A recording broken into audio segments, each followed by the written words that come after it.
Good morning, everybody. Welcome to this Business Growth Club live event. We're delighted to be part of the University of Chester alumni session. This event will be showcasing some of the key areas of the university which have commercial engagement. So this is through from the business school, including our funded programmes, and we're also delighted to be joined by Beck Spate of Social Media Executive, who has been a delivery partner on the Business Growth Programme, and she'll be talking to us about her top 5 tips of what not to do on your social media accounts, so something for us all to look forward to. Bit of housekeeping before we start. You should be able to hear us, and when our key speakers are presenting, see them as well, but please note that we will not be able to see or hear you throughout this event. Please look for the speech bubble with a question mark at the top right hand side of your screen, and if you click here you can ask a question. These will then be published and you can hit a like on any posted questions to add your enthusiasm to those questions, so we know that they're the popular ones to ask. The event will be recorded and shared afterwards, and you have the opportunity to use the chat function to share your business name, blurb, and any website or social media links. We will then include this in the roundup of what we send out afterwards. Please also do join our Business Growth Club group on Facebook. This should now be appearing in the chat function with a link to it. Please note that this group really is for entrepreneurs and SMEs who have a connection with the university. It's a space for peer-to-peer learning and sharing top tips and best practice. This event is due to last for about an hour, and we're looking at about circa 40 minutes of presentations, then allowing some time for questions. If we don't have time to answer any of your questions, we will follow this up in the post-event email and recording. Right, so without further ado, we start this morning with an overview from Chester Business School and its future plans from the new Dean of the Faculty of Business Management, Professor Kurt Ullman. Over to you. Thank you. Thanks, Louise, and thanks for that very warm welcome, and good morning to everybody. It gives me great pleasure to outline very briefly the sort of vision I have as a new incoming Dean for the Business School. So obviously it's been a very difficult period. I started at the faculty when we were in lockdown, and so obviously it's given us an opportunity to really reimagine what a business school's purpose is in this sort of economic environment. And what we're saying at Chester is we'd like to become one of the most connected business schools there is in the UK, and we're sort of already well positioned to do that. We've got campuses in Shrewsbury, Chester and Warrington. And the majority of our students come from the Northwest as well.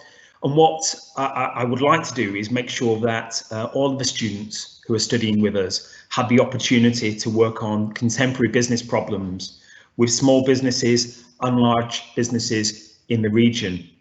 I also would like to sort of extend, if I can, the opportunity for you to engage with our students through placements and these student projects, because that's really essential to make them appreciate the challenges that students will face when they leave us in the coming years in terms of the problems and the opportunities that organisations are facing. We have about 2,000 students within the business school studying the broad array of subjects. So there's lots of opportunity for you to access those students, whether that is through placements or through the career service. And we have about 135 staff, some academic and some involved in business engagement and economic development. And some of those colleagues are going to be presenting here this morning. What I'd like to do as well is to really get more involved in the business school in the sort of regional economy. Obviously, we have Accelerate, and Maud's going to present that today. That's the largest skills programme in the UK at the moment. So again, lots of opportunities for businesses and individuals to be involved in that and take part in some upskilling. But we also have the growth programme, as you're aware of, food, innovation and the environment as well. So we're engaged in a broad array of sort of business disciplines and business improvement areas. Obviously, being part of the university, we're involved in research, and the research is our DNA, I suppose. And some of our key areas are in energy, sort of engineering and business management, inclusive growth, sustainability, etc. And I suppose this research gives us insight into the challenges that organisations face, and also how we see the world as well. So if we place our research alongside some enterprising perspectives, that gives us the power to sort of change mindsets within our own students and within organisations as well. So we want to make sure that we are enterprising, we're responsive and engaged with organisations, whether they're small community interest companies through to large big manufacturers on our doorsteps as well. And we're also interested in innovation, supporting new products, new services, and new business models within organisations. And effectively, by engaging with our research, our students, and our long-term business growth programs, we can start to change the sort of short, medium, and long-term sort of mindsets of business.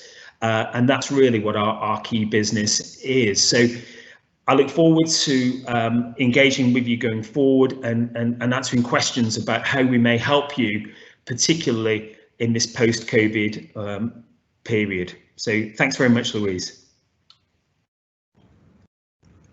Thank you, Kurt. Right, we now move on to Dr. Martin Morledge, who will describe the commercial spaces that the University of Chester has to offer and how his team engage with business support. Over to you, Martin.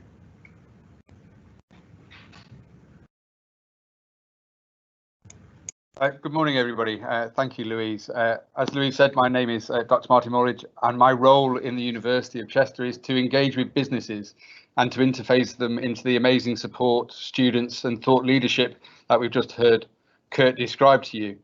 That's looking for those of you that have a novel idea, need to support to start those businesses, through those of you looking to adapt and change to the current climate by adding resilient management to your portfolio of skills, or those of you engaged with larger companies, possibly multinationals, looking for new innovative solutions to the transforming demands of the new normal. The University of Chester has something to offer all of you. So part of it was, how do you engage with us?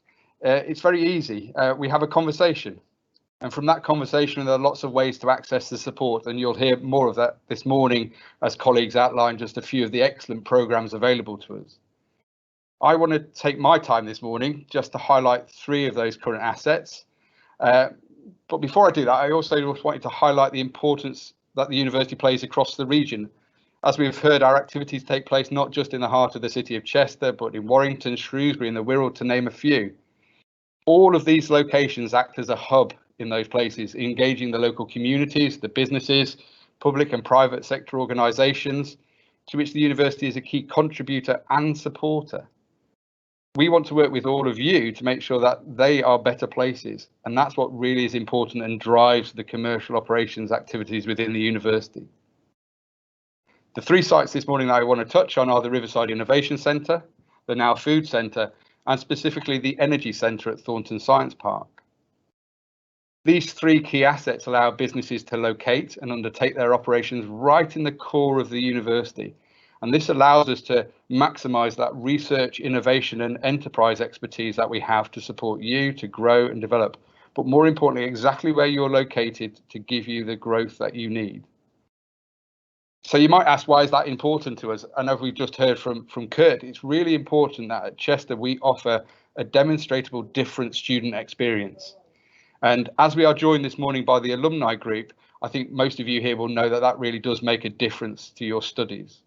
So as we look to develop our students, it's not just about them taking their position in the workplace, but in society. We want to give them the opportunity to work on applied problem solving, real life experiences, and working in and around businesses and organisations, as Kurt said, both large and small, really creates and drives that change. That creates the environment of entrepreneurship, of understanding, being part of a multidisciplinary team, and also the importance of belonging and being part of a community. And that's really what commercial operations are here to do, is to drive and be part of a community, working with businesses and organisations to work with the university. It alters the mindsets of our students, but it also alters the mindsets of the businesses and everybody involved. And it also makes us very aware of the skills that are required to take this on in this new, active and modern world in which we all now inhabit.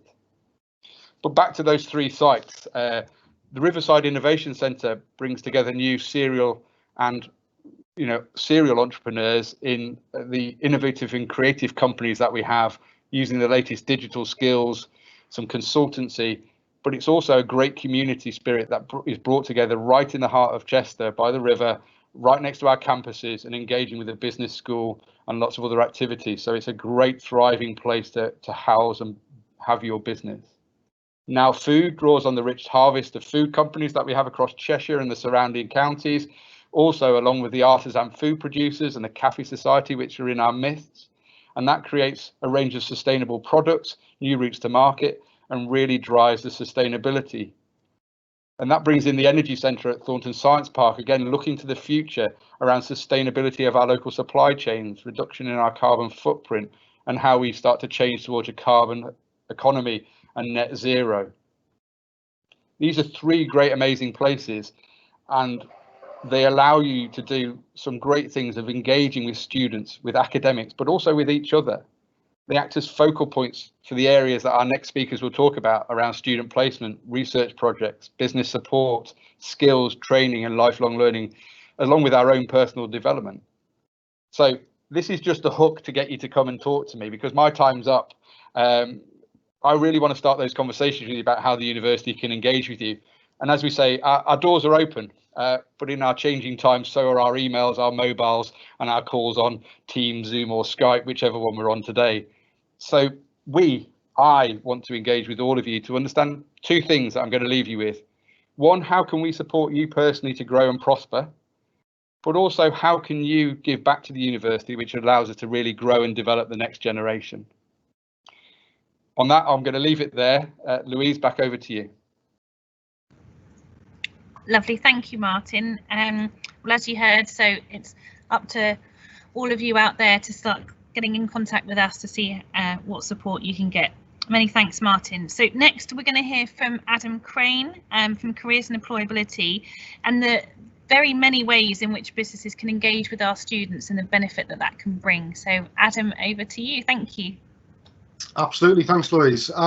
So I'm Adam from the Employer Engagement Team. We're based in Careers and Employability, which is a central careers service team at the University of Chester. And what we want to start off first of all is just to give a bit of an overview about where we're going. So traditionally we've been quite a reactive employer engagement team. So we used to take phone calls and we used to help employers with whatever recruitment or skills needs that they had. Well, we're sort of moving into a new era now in terms of faculty relationship management. So we're working a lot closer with each of the 7 faculties at the university. And within our team now, each faculty will have a faculty business partner assigned to it for employer engagement. And we'll be working really closely with the academics and with the careers consultants and with other colleagues around the university to ensure that we're helping employers experience a truly joined up approach. So that's a major shift in how we operate as a careers service. But more importantly, how can we help you? Because you may be have started your own business, you may be working for a business. So as an employer or someone who works for an employer, how can the careers service help you? Well, we have 2 main parts in which we can help you, and that is recruit and engage.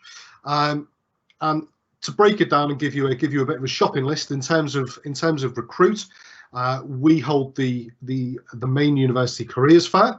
We can help you in terms of a self-managed advertising platform we have, which is accessible by all students and graduates. And we also deliver and facilitate the very popular funded internships. So without going into too much detail, because I haven't got long, we can offer either partial or full funding to SMEs or large organisations to take an intern for a fixed period of time to help them learn and develop. So it could be a current student or a graduate, but more information will follow on that.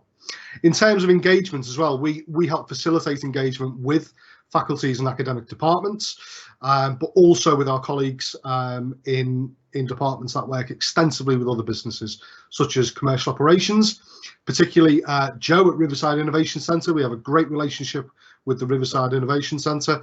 But in terms of engagement, we can help you sit on employer panel sessions, which will help impart your knowledge to the next generation of graduates. We have an Inspiring Futures programme, which is all about supporting those students from underrepresented groups, which we know is a very strong passion of the university, but also of a lot of organisations out there at the moment. We can help facilitate guest lectures, so we can work with our academic colleagues to help bring employers in to help with in-curriculum work or in-curriculum projects. And we also deliver a number of employer masterclasses through careers, which we're hoping to involve a lot more employers in delivering this academic year. So we have something called Employer Pathways, which is something, again, quite new, similar to the faculty business management thing that I mentioned earlier.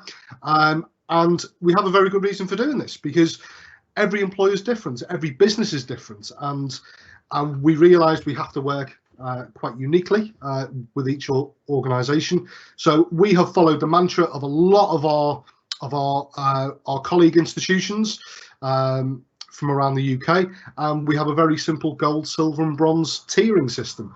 So it depends how much you want to get involved, will depend obviously how much resource we can work with you on, and what initiatives and programmes we can get you involved in, and then hopefully include you in our top 20 list, which will be pushed to all students and graduates, and we sort of make quite a big deal of that. So, but again, equally, if you just want to advertise opportunities, that's fine. We're here to help with that. And we have a whole team who can help with vacancy advertising as well. So widening participation, something that I mentioned very briefly a few moments ago. And we do a whole host of things with this programme, and it's really, really important. Equality and diversity has never been at the forefront as much as it is right now, so it's something particularly that the University of Chester is very passionate about. And what a lot of people don't realise is that actually universities are mandated to closing gaps. We are mandated by the Office for Students to do this. So our Inspiring Futures programme, we support roughly around 4,000 students and grads to access a whole host of opportunities, whether that be exposing them to industry experiences, whether it be enhanced skills training, things that can really help them get the edge when they're in the jobs market.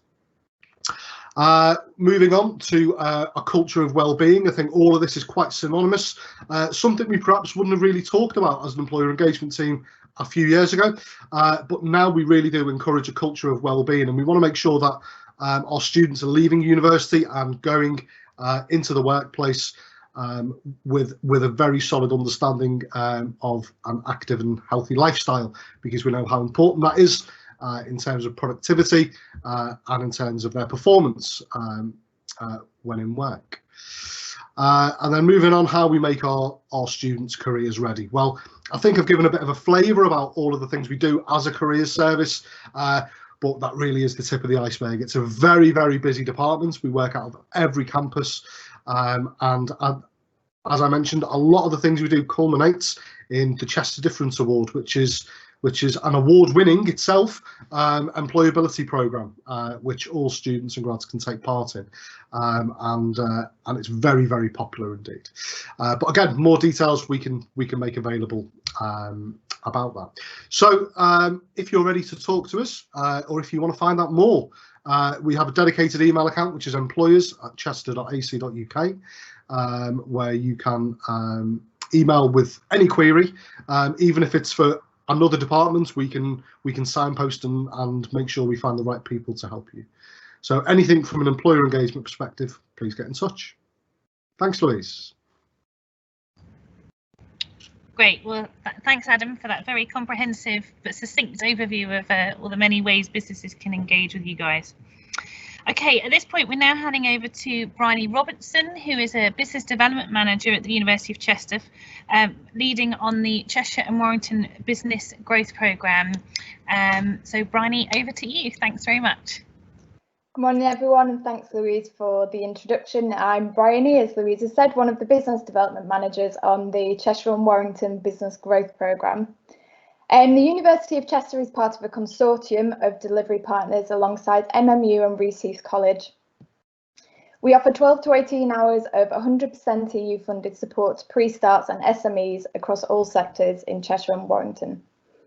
We do have a focus on business startup through to growth, product development and employment increase, or employee retention, as has recently become more important due to COVID. Beneficiaries of our programme can also access the University of Chester's Business Growth Club, which provides further networking and learning opportunities across the year.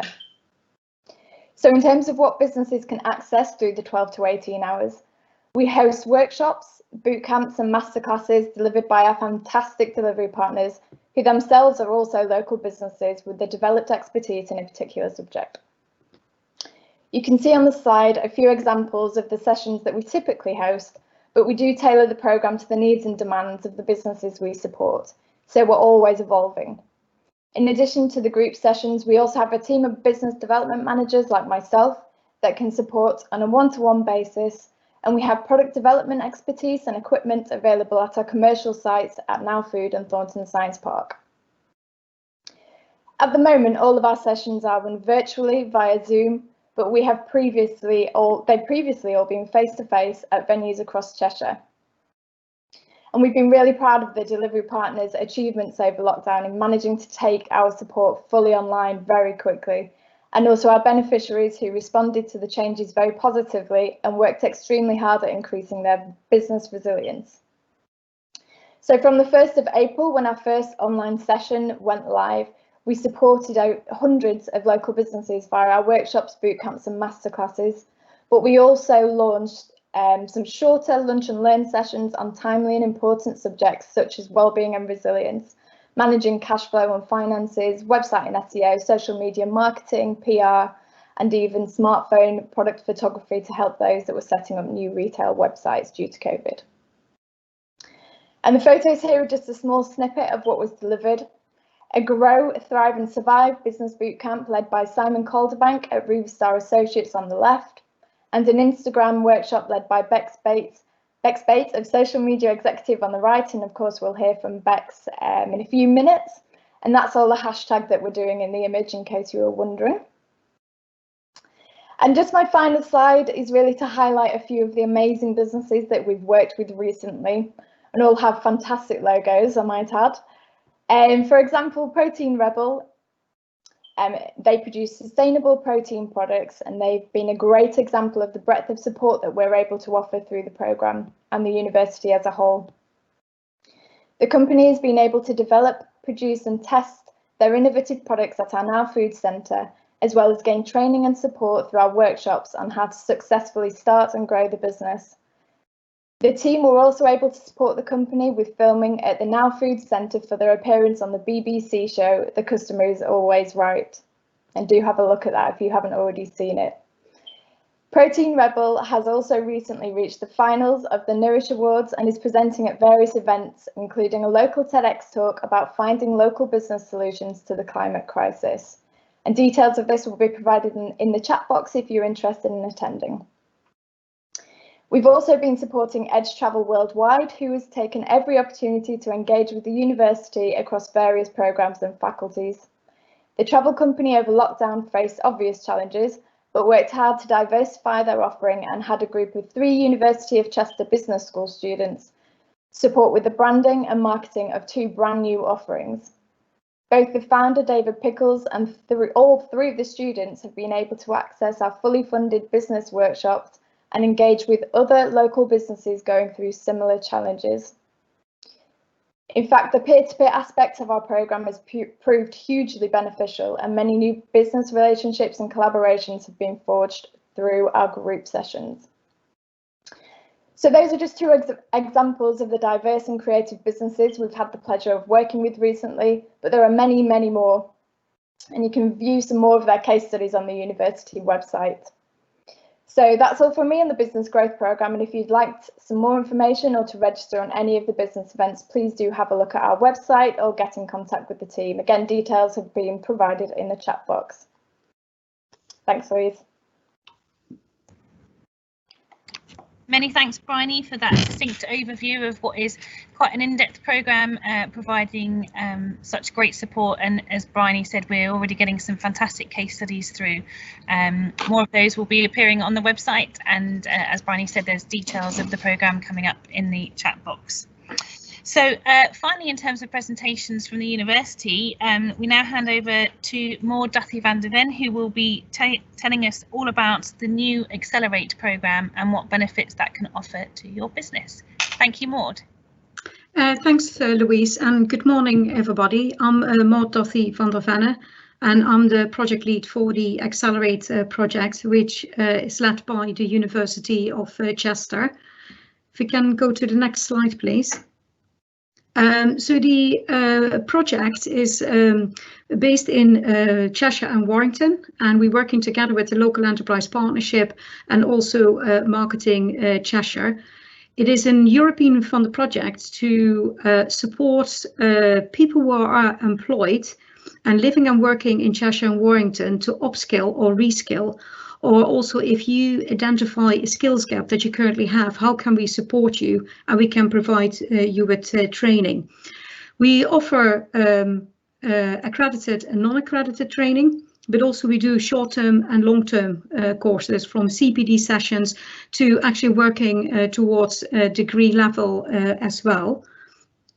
If we can go to the next slide. There are, because it is European funded, there are some eligibility criteria attached to the funding. At the moment, we offer 100% funding if you work for a company with less than 50 employees. And there is 40% funding towards training if you work for a company with more than 50 employees. Now, one of the things that is important, that you either need to live or work in Cheshire and Warrington. Also, if you are currently still a student, if you have a part-time job, you're eligible as well. The main thing is that you need to be in some form of employment while accessing this type of funding.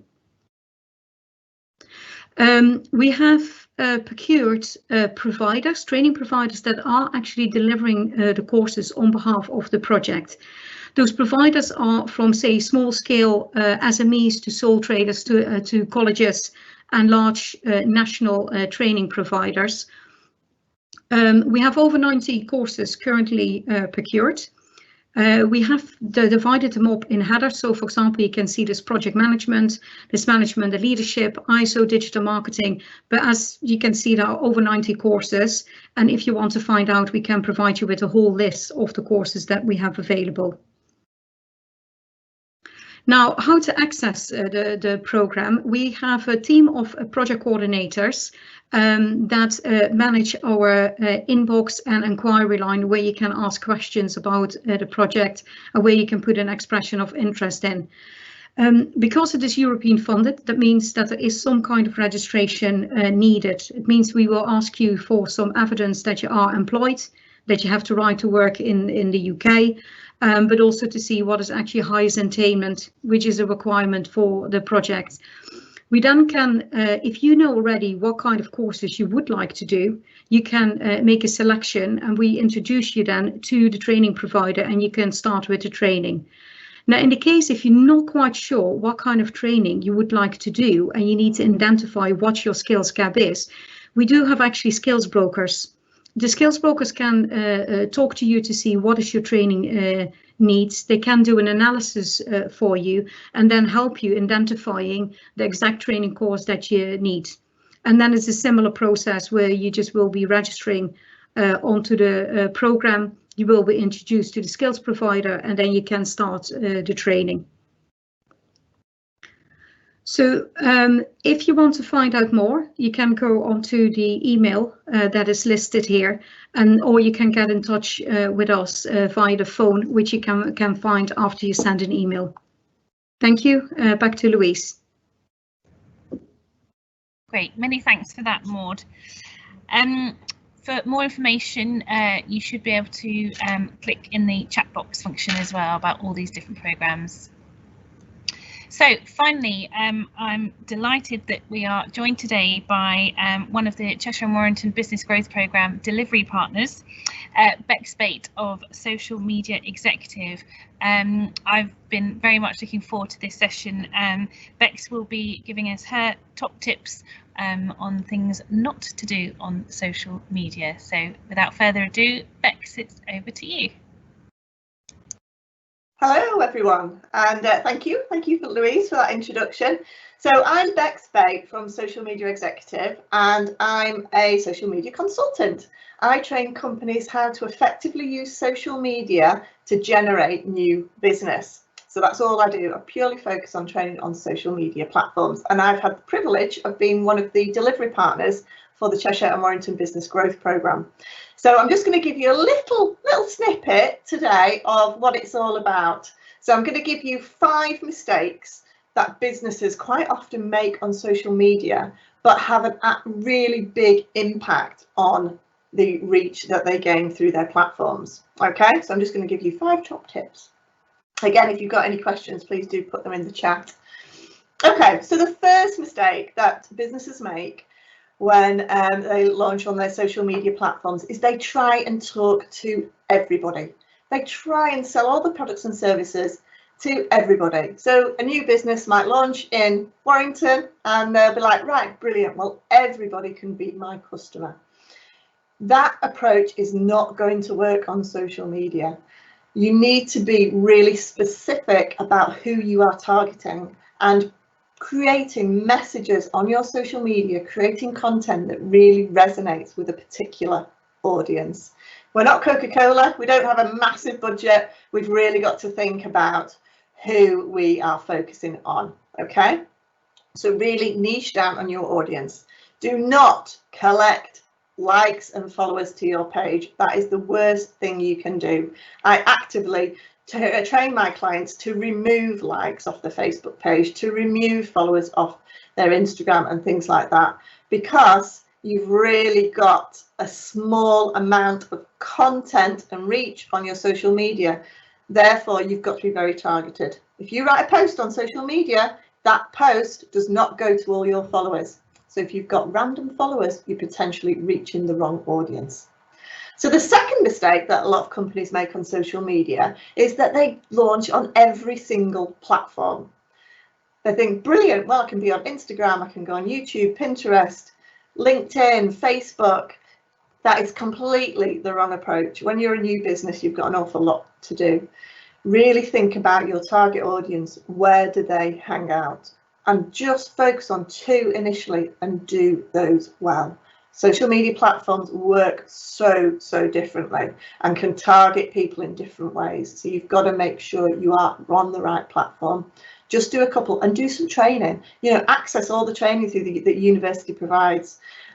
Do train on social media, because there's a lot more to social media than people think. So make sure that you do some training. I spend my whole life living and breathing social media, so please do tap into that expertise. The third biggest mistake that people make is that they constantly sell.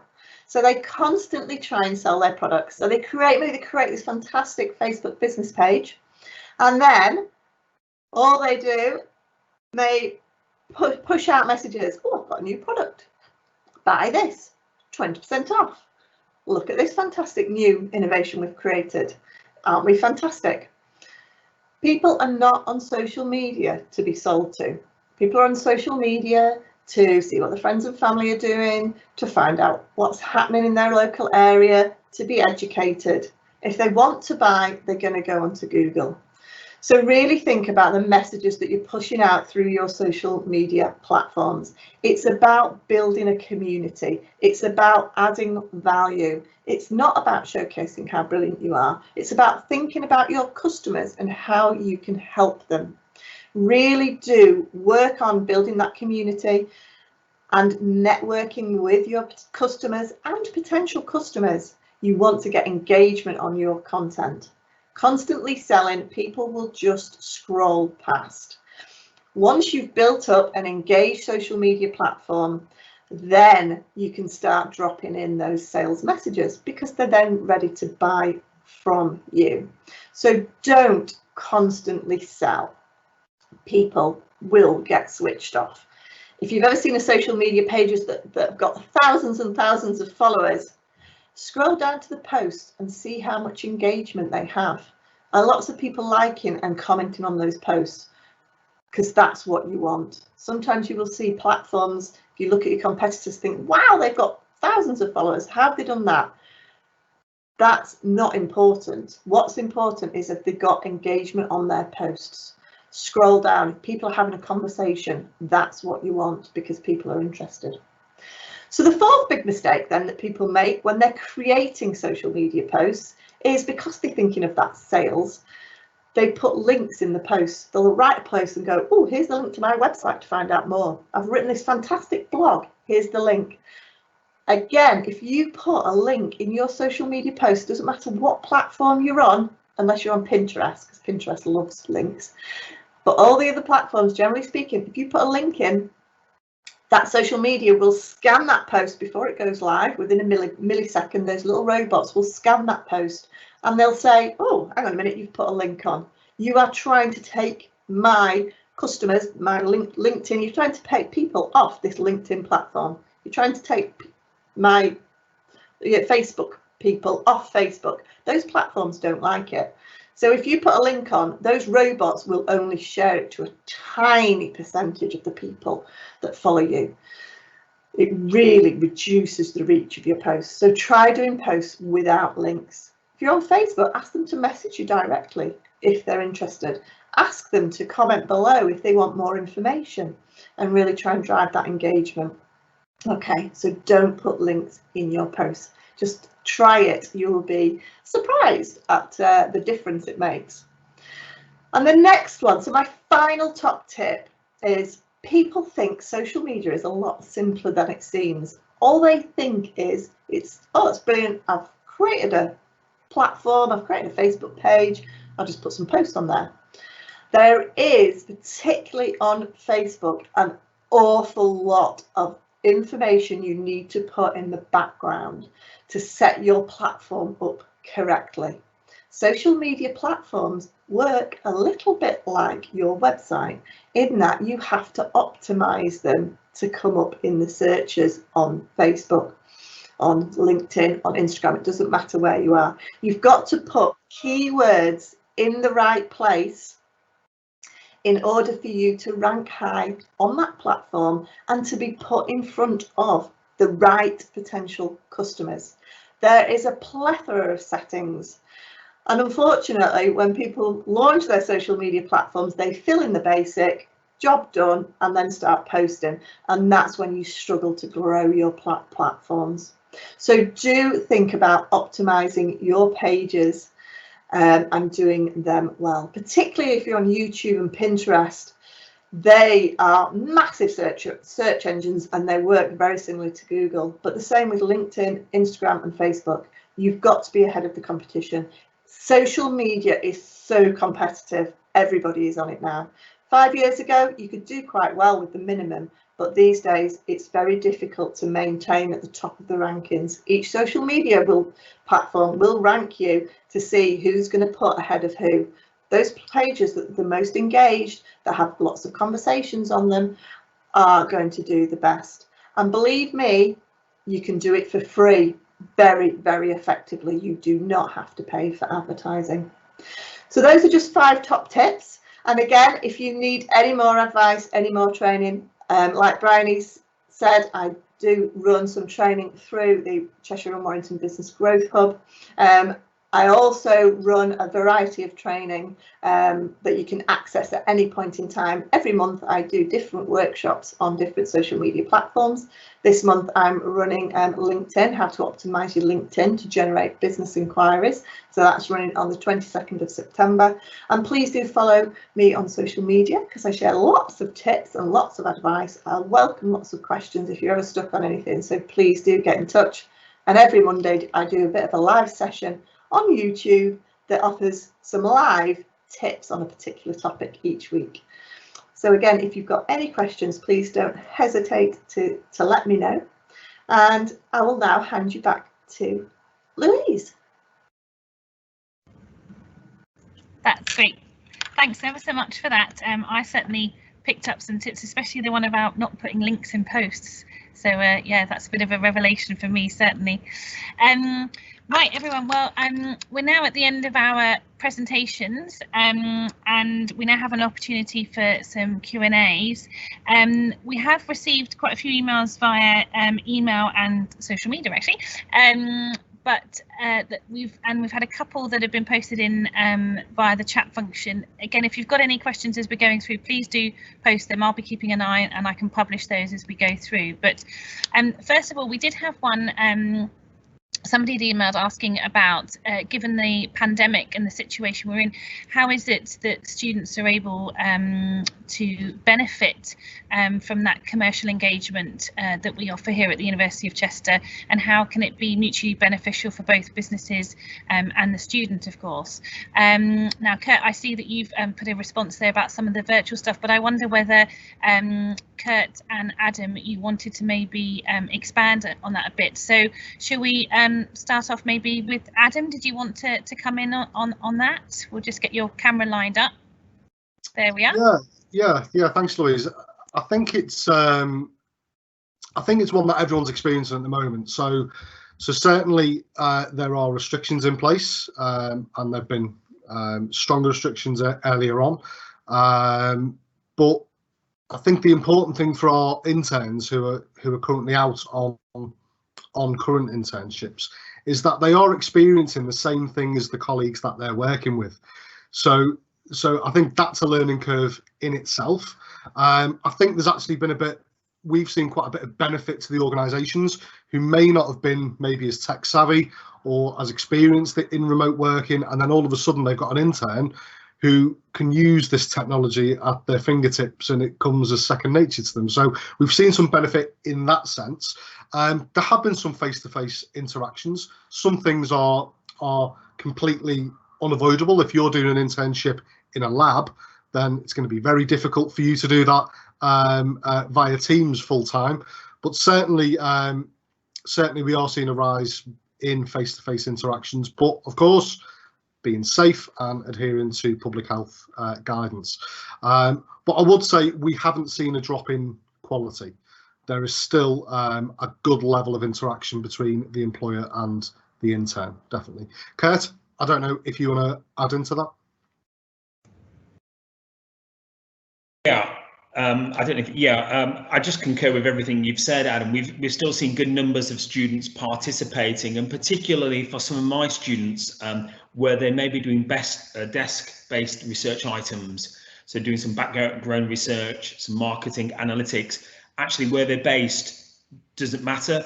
But as you've said, most of our students are quite tech savvy, so they can navigate the challenges of not being face-to-face, and through modern platforms. Actually, as you've said, we've not noticed any issues really with them taking place. The only ones would be probably where we've looked at productivity projects where students have been in, on the shop floor looking at organisational processes. Obviously, that's been slightly more challenging, but a lot of them in the domains of marketing, business process improvement. Actually, they can be done virtually. And I just want to reach out to obviously people watching, saying the fact that we've got COVID challenges, please don't let that put you off. Like I said, we're gearing up for teaching next week, and most of that will be online as well. So we can facilitate those engagements, albeit virtually. It's just we've got to be mindful. Probably COVID's going to be with us for a while, so the next 12 months of actual face-to-face project placements may not be as possible as we'd like, but that won't stop us. Great, thanks Kurt and Adam. And I think, yes, as you both said, we've already got examples of where virtual placements have taken place very successfully. So to all businesses out there, still pick up the phone, drop us an email and see what projects we can support with, albeit virtually. There's been a couple of questions that have just come in again. Adam, there's one here that's in the chat box function. Somebody has asked, does it cost anything for businesses to be a bronze, silver or gold connection? No, absolutely not. It's certainly not a it's not a membership club. Absolutely not. No. So our vacancy advertising system is free. It's it's completely open. You know, just bear in mind there are a couple of universities around the UK that do charge for vacancy advertising, but we absolutely certainly do not. So that the gold, silver, and bronze really was just to react to what businesses really want and what employers want. Some of them do just want to advertise their opportunities, and that's it. They're not interested in any other engagements, and that's absolutely fine. But then we have other organisations who maybe really want to get involved. They want to embed themselves into the student experience. They want to do some in curriculum work, and it's just about the careers service being able to manage our resources effectively, and in turn delivering a really high quality of service for employers. So no charge, absolutely not. Great, thank you, Adam. Maud and Bryony, we've had a question come in on email about Accelerate and BGP. So Maud, we'll start with you. The question is very simply, if somebody is already on the Cheshire and Warrington Business Growth Programme, are they also eligible to try and engage with the Accelerate programme? Yes, they are eligible, because actually there are two elements there. Because at one hand, people can access training themselves, and quite often the complements if they're part of the Business Growth Programme as well as Accelerate. Also, we are still actually looking for people providing training courses for us. So that is another opportunity, because we have, for example, people who currently part of the Business Growth Programme, either as a training provider, who also are a training provider on Accelerate, but also they are accessing training themselves to enhance their skills. Because there are two different funding streams, so that is also why there's not an issue of being involved with both. Great. Okay, and that actually touches on another question we have here, Maud, about how does a business get in contact? I guess somebody maybe like Bex Baked, who might be interested in putting themselves forward as a delivery partner or somebody that could support on training. Yes, if they could send an email to the Accelerate email inbox, which has been listed, we will provide them then with a link to our intent portal, where you can put an expression of interest in. Once you've done that, you then get a pack of information of how you can access the tender. So it's a two-stage system. The first system is actually to get on what we call the dynamic purchasing system. A questionnaire needs to be filled in. Once that is done, you are actually, say, listed as a potential provider, but that is followed on with a mini competition. And in the mini competition, we ask more specific information on the content of the course, the length of the course, what is actually available. And then depending if that is awarded, you then become, say, a provider that is delivering the training after you won one of the awards. And you can submit a tender at any time. So there is no time limit on it. And normally we do try to evaluate it within 2 working days. So you get quite quickly a response back from the team. That's great. Many thanks, Maud. We've got some questions here for about BGP for Bryony, please. The first one is my business operates within Cheshire, but I live on the Wirral. Would I be eligible to get onto the Cheshire and Warrington Business Growth Programme? Yep, absolutely. They would be eligible to register for the programme. The address that needs to be in Cheshire and Warrington either needs to be a registered or trading address, and you can use your home address as an alternative as well. So any 3 of those that are in Cheshire and Warrington, generally we can support, but do get in contact with us and we can discuss eligibility with you. But yes, definitely, if your business is in Cheshire, you're eligible. Great, thank you. Also still on BGP, somebody said, as a long-standing business owner, I'm sure I could benefit from support, but I don't really know what that support might be.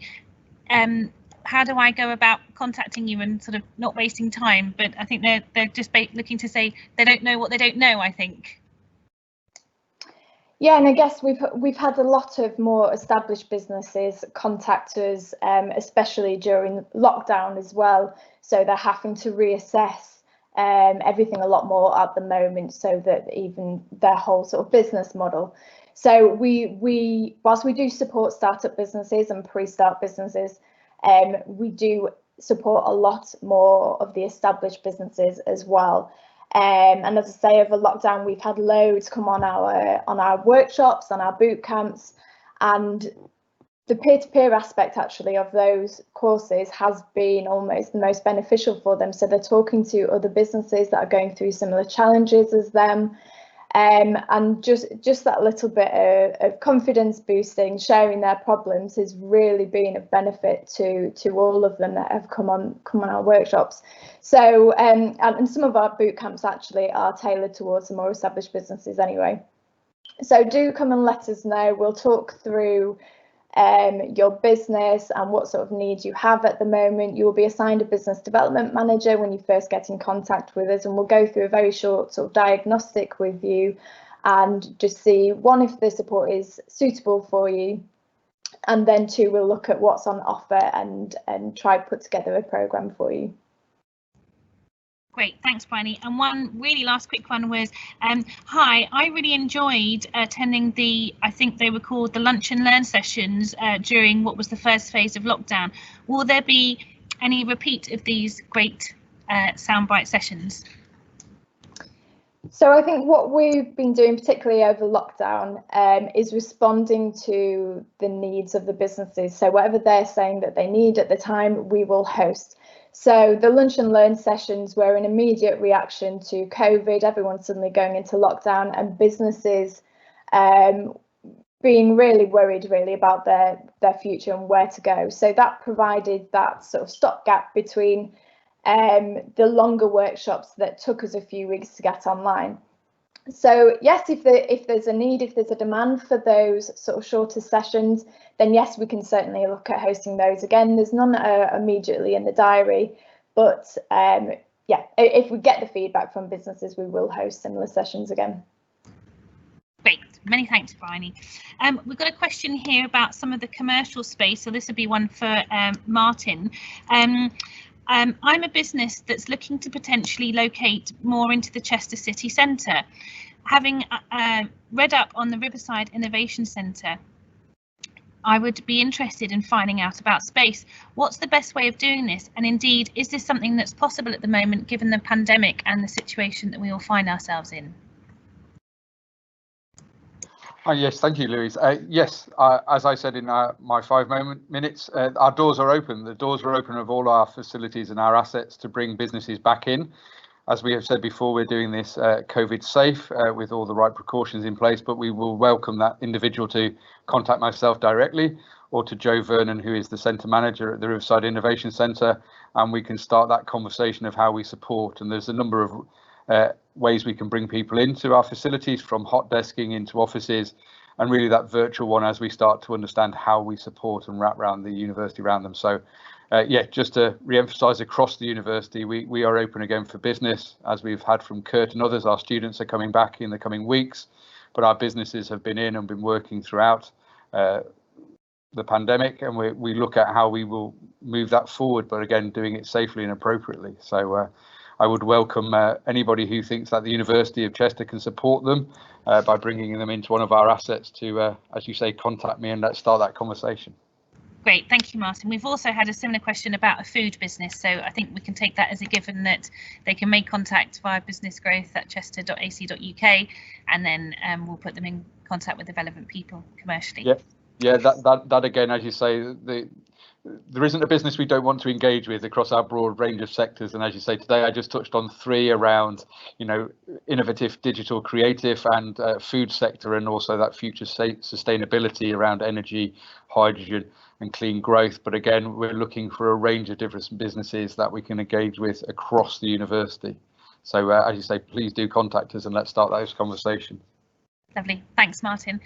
We've also had a comment in the chat box from an international student, and I can see that colleagues are replying to that query with regards to engaging in either BGP or Accelerate and how that works for an international student. So I'll leave those comments, I know they are coming through on that, because that's obviously a very specific question. And finally, obviously we have had quite a few questions in on social media, surprise, surprise. Where do I start? Okay, so Bex, we've got one here saying, is it essential to have both a website and social media presence, given the time and dedication that it takes to keep content up to date, especially in these times when everybody seems to be focusing their attention online? So a bit of a mouthful, that one. No, it's a good question, and it does purely depend on your business and how you are selling your services, basically. So for example, if you're a retail online business, then obviously you need another platform where you're going to be hosting your sales and things like that. But if you're providing services, so for example, when I launched my business 2 years ago, I just launched on Facebook and LinkedIn, and I knew that if I did those well, I could grow my business from there. I then launched my website probably about 4 months later. I think it is really important to have a website. I think people build more trust. If they can see your social media, they can then visit your website.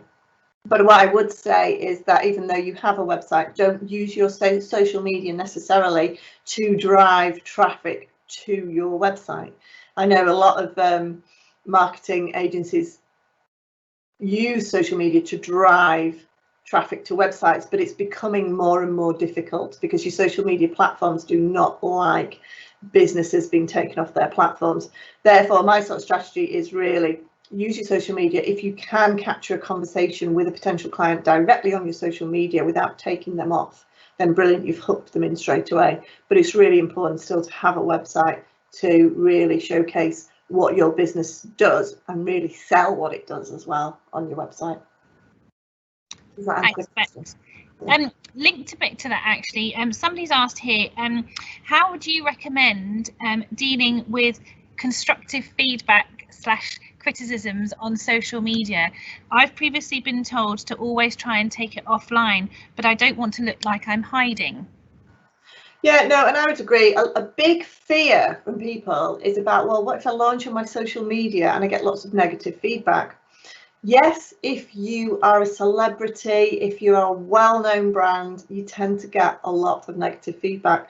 But actually with the clients that I work with, small and large organisations, it's very, very rare to get that negative feedback. If you're growing your community in the right way, if you're getting your community to know you as a business, as the people who work in that business, you're building up that trust, okay? So therefore, a lot of the negative comments, they're hopefully going to contact you direct. However, you do occasionally get a bad review or some bad feedback, you know, and it does happen. The best way is to not delete it, because if that person sees that you deleted it and not responded to it, they're just likely to go on other social media platforms that you're there and really start getting angry. You want to respond to them in a very, very neutral way and apologise to them, even if they're completely off, you know, off the cuff, you know, it's not relevant what they're saying. Try and be polite. Think about the way you're writing it, how other people are going to read it. That's the most important thing. So again, be gracious, don't be defensive, try and do your utmost to help. But then if you do get those trolls who do just spam for the sake of creating trouble, then do block them. There's only one time in my life I've actually ever blocked someone. I've managed negative feedback and negative comments on social media platforms that have resulted in brilliant reviews as a result. So really think about nurturing those comments. Great, well, thanks for that, Bex. We have got quite a few more questions, but I am conscious of time, colleagues, so I will make sure that we bring all of those questions together and that we offer responses to them when we send out the recording to this video link. I note that there's also a question here about virtual facilities in the chat box, to which Martin is replying to at the moment, so that will come up in the chat function. But again, all of these questions and any details of any businesses who have registered that are happy to share their contact details, do let us know. Either send an email to businessgrowth@chester.ac.uk or put it in the chat function, and we'll make sure that we send around a list of business names and contact details when we send out the recording. And that's it. We draw our event to a close. Please can I thank all of my colleagues who joined us today, and an extra special thanks to Bex for giving up her time to share her top tips with us all. Thank you very much, and that's the end of our session. Enjoy the rest of the Alumni Festival. Thank you.